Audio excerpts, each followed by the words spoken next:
Hey everybody, in this video I'm showing you a little bit of action and activity. Well, let me keep that in focus. Going on the south glade. I'm up here on the north glade, spraying, which was the plan for the day. So we've got some forestry work happening down there. I've got my teammates, Josh, Brendan, Colby, in not even reverse alphabetical order. Anyway, they're doing some removal on the cedars. My whole idea with the chopping and the axe was to minimize the amount of impact on the glade and the rocks that are up there, since they're sandstone and fairly brittle. I wanted to try and keep that as low as possible without having that bobcat up there. But I guess I ran out of time. So those guys are over there. They've got all their work done at the other park, so I got some extra hands. It's Brendan there with the saw.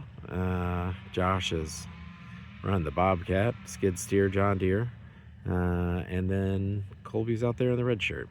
Anyway, they're cutting them down. They're getting them pushed out of the way. It looks like they might actually even be stacking them in the middle there, which is interesting. Don't know exactly what's going there, but I had told them, listen, the idea is to cut down the red cedars, the eastern red cedars, which they're doing.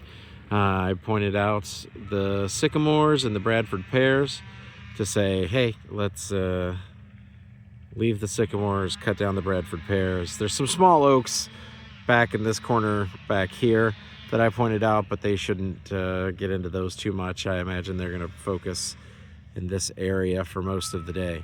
But that's what's going on actively currently. We'll see if I get to my 13th chopping tree for the south glade. If not, I guess that stands at 12. So we'll go from there. I appreciate it. I'm glad you guys are watching. Find another one from the video. There's probably going to be a link to a video like right up in this area. That's my finger. Anyway, yeah, have a good day, brothers, and watch out for the chain, I suppose. All right, we'll talk to you later.